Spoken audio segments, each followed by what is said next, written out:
welcome back to the McCain Train. Our next subject on Making Marriage Work is called Seasoned in Marriage. And we have ordained ministers and authors of the book His and Hers, Keeping It Real and Dating and Marriage, about dating and marriage, Freddie and Chantal Johnson. How you guys doing? We're doing good. How you all doing? Happy to talk with you, and we're excited. We're excited to have you back on the McCain Train. Y'all ready to get into it? Yes, we are. Okay. It is always ready. That's what I love about Chantal. Now, you know what? Let's explain to our listener, what does season in marriage mean to you? Well, I would say season in marriage. I actually relate it to the different types of seasons. You know, like just say, for instance, you think about the springtime, and you think about, people, they're initially getting together, they're all, in love, and everything is blooming in the relationship. And then, then you have the next season, which is like the summertime. That's when reality starts hitting in, coming to the forefront, and then things get a little heated up. And then you have like the fall season, where, things start sometimes falling apart, and there's sometimes disconnect because, couples get so caught up in, being parents and their jobs and the concerns of life, and it just supersedes the relationship. And then the last, season, a lot of couples, that's almost like the empty nesters, and at that point they've kind of lost a lot of that initial connection, and there's sometimes like coldness and a hardness of hearts in that portion of the marriage. So that's kind of how I relate when, because every relationship goes through different seasons. That's a great analogy. I have a great one, and I don't know. I think about when season in marriage, it reminds me of gumbo. I'm talking about Louisiana gumbo. Oh, So when if you're a great chef and a good cook and you know how to cook it right, gumbo is a combination of multiple ingredients, seasonings. And in order for you to really properly cook it right, you must chop up those seasonings before you put it in the pot. And we come with all kind of ideas of what marriage is about. But once you break it down to small parts in which it can be digested, that's when it's going to get its great flavor. But you got to do a little more than that. You have to saute those seasons. You have to apply some heat to it over time. Once those seasons get fermented, and you put it in the pot with the roux, with the chicken and the seafood and all of that, you have to get it to a boiling point. And once you get it to a boiling point, and then you have to let it cool off. Once it cools off, and the next day, when the person decides to eat that gumbo, they're going to taste the season in the flavor all the way through it. That's what seasoned marriage is about. You're going to have to go through some storms. You're going to get to a boiling point, and then you have to learn how to cool off, and you realize it took all of that for both of your personalities to mince together and to become one flavor. Okay. That's my analogy. And I love that, so since y'all the ministers on the show and I'm just a heathen today, I must say this. I like that. That sounds great, but there's some seasons that Brenda might put on some food that I don't like and I don't want. How do I be able to deal with her seasoning it the flavor that I don't want, and then maybe there'll be some things that she don't? How do we deal with that unbalanced seasoning that we have, where she may want to put paprika on there, but I don't? I want to put cinnamon. I want to put this. How do we deal with something where people go through seasons where they're not really working together, not on one accord? And that's a normal occasion, because often as we become older, our taste buds changes. Yes. But we understand that the original flavor was good. And so at that moment, we encourage couples that go through those storms to say, what was the original moment and how did you felt when you first got together? We would ask you to focus on those things, and how did your spouse taste for you then? And said it's still good for you. You may not like it now, but it's still good. So as our taste buds may change, the substance never changes. You're all right, man. I like that. Go ahead, Chantal. I know y'all been a tag team on that one. Help this heathen out. Well, first of all, of course, as we grow as individuals, that's a part of life. You're not going to stay the same like you were when you first got married. That's right. You have different levels of maturity. You have experiences that allows you to see things differently. But in a relationship, people have to look at those rough times and those challenging moments. They shouldn't look at that as something to tear them apart. But the key is looking, okay, well, how are we going to allow our differences to still bring us together as one? Yes, you're going to be, you're going to have your individual changes.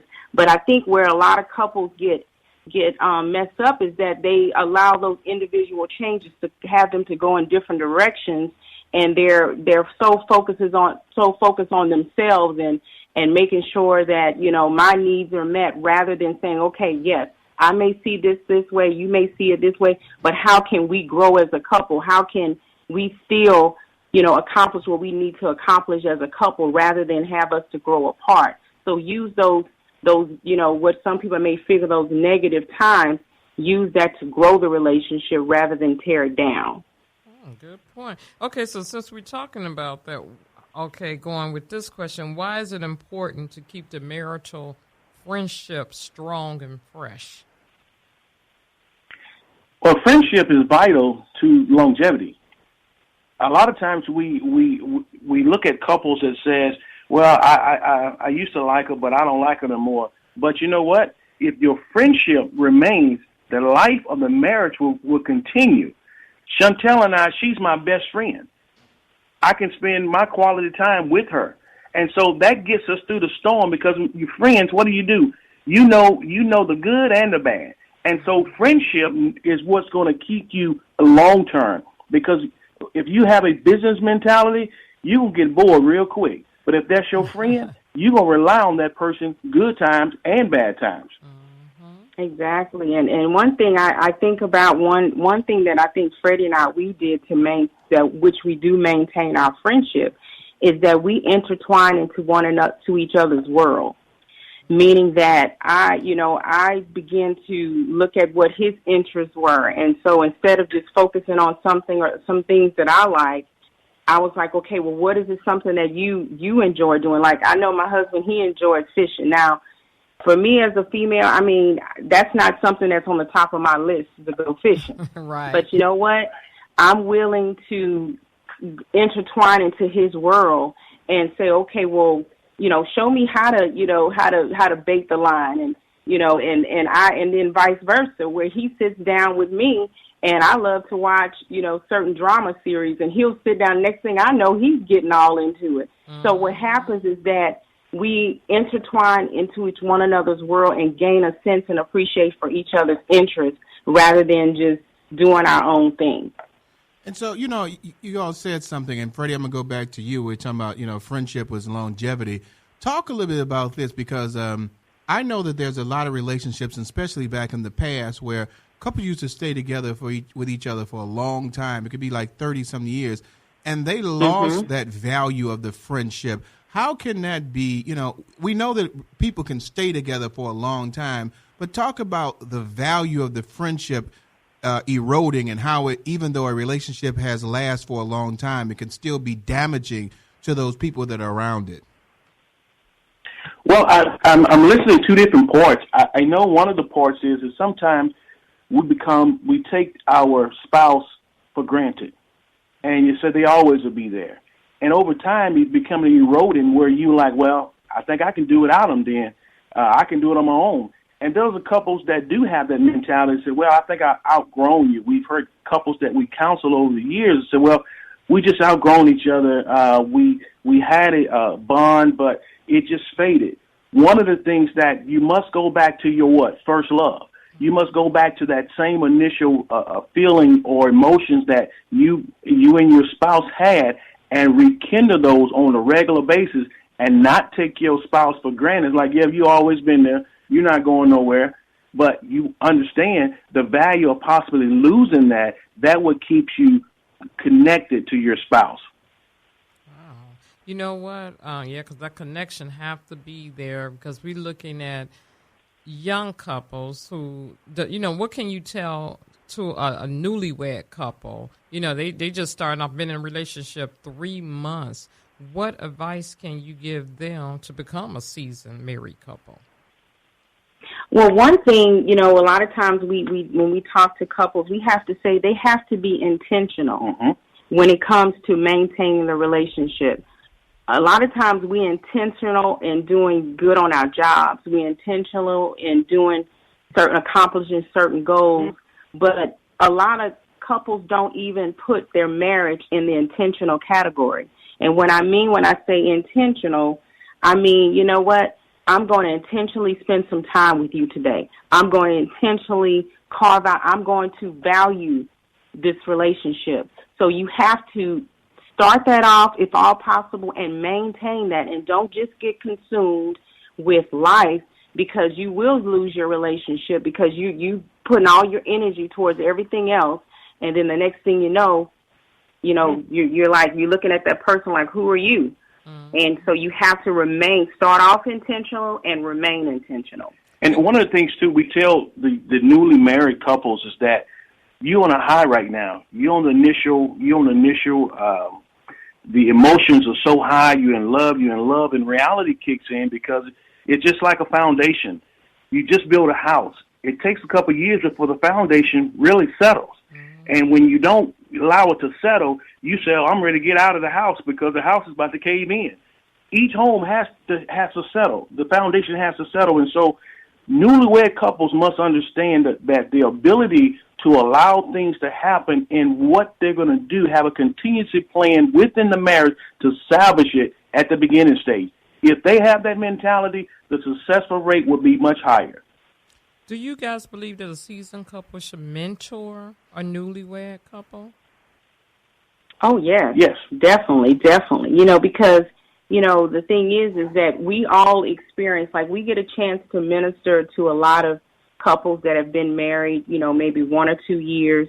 And, and it's wisdom because we're able to share our experiences. And also it gives them a sense of, if they have, been successful and they've had some ups and downs, it kind of gives them a sense of hope that, yes, we're going through this, but we can get through it just like they did. So it gives them that sense of encouragement not to want to throw in the towel when things get difficult.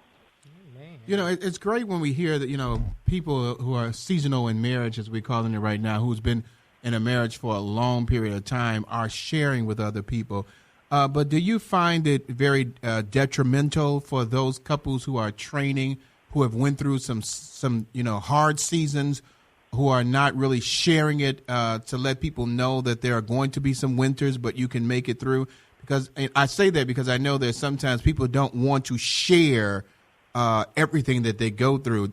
Is it beneficial as a counselor telling people everything? You don't have to be specific, but everything that they've went through so that person can understand that they're not alone and they can make it too? I think there's certain limitations that when you are in a counseling or mentoring, not to convey, because sometimes people have a tendency to say, well, that's a little too much for me. I don't know. It's different. And I think you have to have the discernment to know to answer the questions or give them examples with their immediate issue, and allow them over time to develop that respect and understand that this could happen. Because a lot of times they say, well, that'll never happen to me, and it may not. And so we just gave up information that they was not prepared to receive. Okay, I like that. I like that. Okay, so exactly, and Oh, go ahead, Chantal. Oh, okay, and I was just going to just add a little bit to that, because the thing is that you can oftentimes share examples of what you've seen other couples go through. It everything doesn't have to be what we personally experience. Yes, there are certain things we may share we feel a leading to, but we may just share with them. There's another couple that I know. Because sometimes you have a tendency, if you share too much information and you're not sure where that person is in their maturity level, it's almost like it can kind of work in the negative, because then they kind of look, and it's almost like Freddie was saying, that you don't want that level of respect, because they may judge, and that might have been something that happened maybe initially in the first beginning of the relationship, but, a lot of times that'll be the forefront of the conversation. So you just have to be discerning as to what to share and how much to share, and, and just sometimes just share generally rather than being specific and personal. Yeah, I have to put it in its right perspective place. Now, what does it take to nurture a marriage that has gone through some really hard challenges? Well, with that mindset, you have to go back to your initial vows. What were your initial commitments? Good, bad, and ugly. And there's been some couples with some ugly issues, and they have to determine what would it take for me to be whole again. We've had couples that got divorced and been divorced for 7 years, and you know what? They came back together and realized I couldn't live without each other. And so they had to come to really and do a self-evaluation and say, was it worth it? And so there is hope, but you have to work at it. So they have some scars that they have to contend with, but they had to come to a realization that says, yes, all couples, all marriages will endure hard times. Exactly. That's a given, and we are overcome by what our testimony, and we can't testify until we come out of it. And so, in that process, we're gonna have to go through some things that's gonna test every marriage. I don't care what it is. It can be death. It can be loss of job, homes, whatever, infidelity. It's gonna happen in some form, in some manner, and it's gonna be how you go back to your initial vows and say, for the better, for worse. And you can do it as if others have done. Yeah, the one of the things that I know about with relationships with people going through season of marriages is that a lot of times, Freddie and Chantal, when the season is good, everything is great. But when the season is bad, people like to sometimes think about being divorced or things are not working right. And in just like biblical, a season of plenty is great, but that season of want can be very detrimental to a relationship.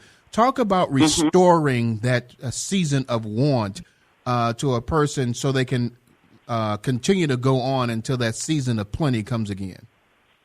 Okay. Well, the best way I would describe, I always say anytime you go through, especially when you're in a storm, the key is not so much, yes, it may be hard when you're going through it, but the key I know we try to focus on what do we need to learn from this? What our focus needs to be. Like if, we're going through something, it's like, okay, well, what lesson that can come of this so individually and as a couple? And so we try to focus on the optimism within the storm. You kind of see what I'm saying? So by doing that, that kind of gives us a sense of hope that, okay, well, we're going to come out of this, we're going to learn from it, and this is only going to build us up as a couple and to restore us back to where we need to be. And one of the things on that note is when you are in the bountiful, you in the love season, everything is well. This is the time to prepare for those drought moments. Mm-hmm. This is the time to store up. And one example, I tell people all the time, you document your family, your marriage, relationship, videos and photos, because when those hard times come, you have something to go back and say, thank God, we not as bad off as we thought we were, because we have something that we can tangibly see and hear what God brought us from. And that's why it's so vital to write down a faith journal, family journal, of what you've been through and what you've been brought through. And so that's when those hard times come. You can say, baby, let me tell you something. I knew this day was coming. That's why I put a little storage away, because I knew we're going to have just enough to get us through this storm. Chantal and I have been there. We put down and document. There were some days that were rough days. So let's go look. Let's pull out those old videos, those photos, because God's been good to us. Why are we worrying about this? He done brought us out of worse than this. Right. This is where you prepare in the bountiful years, the bountiful seasons, for those drought seasons. Exactly.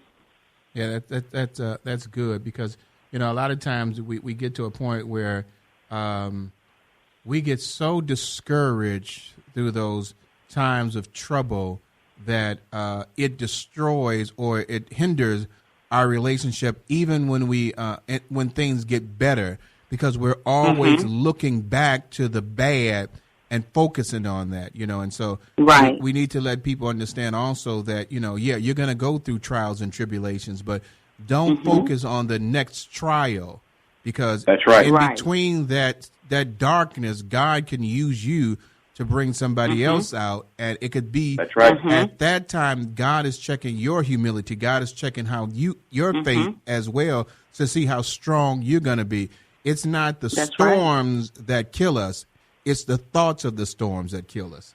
Right. Because we get we think about them so much, like something else is going to happen. I know we went through this before. Why has this happened again? And I, we talk about, the time of Joseph and how many times he went through storms, he up and down. But we got to remember the ultimate thing was Joseph saved a nation.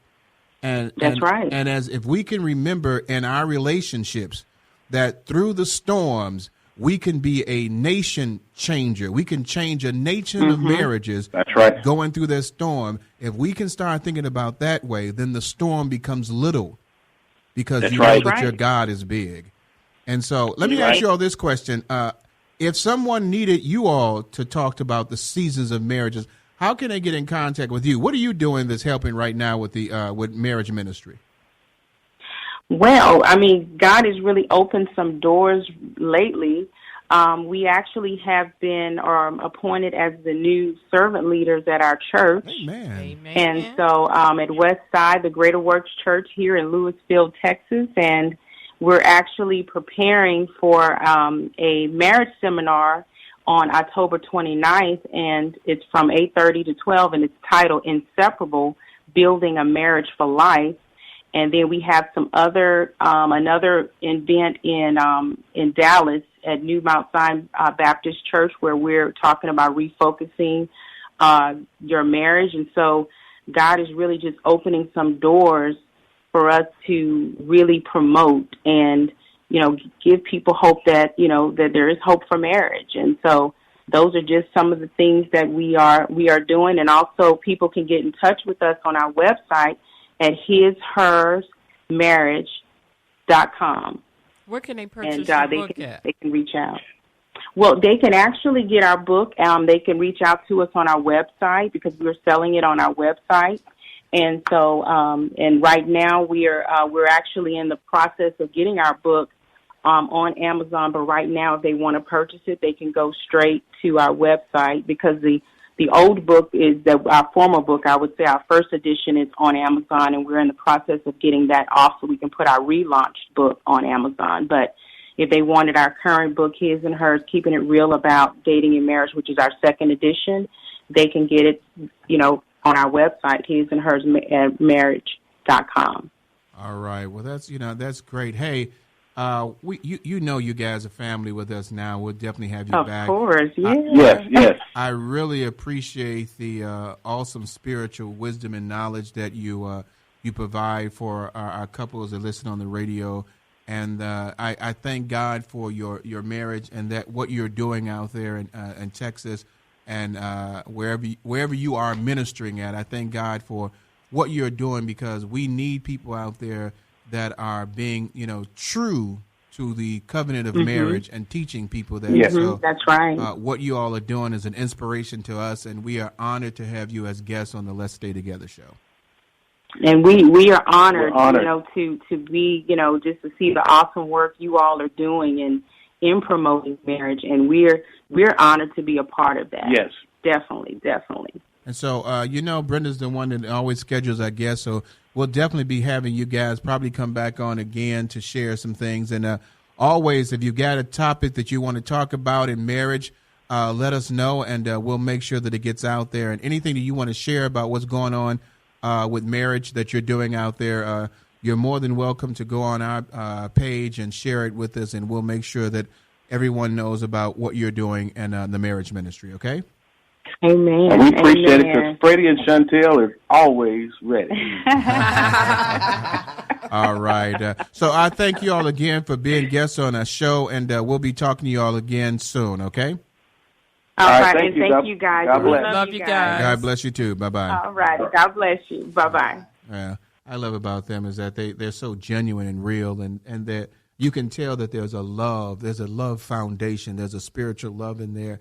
And I love people that, that similar like us, they share the stories, to let people know that in God there is no failure, and that you got to continuously walk with God, and the power that you can feel in them is intimate, and you can tell that they really love God and love each other. So we'll continue to make sure that we have couples like that on the Let's Stay Together show.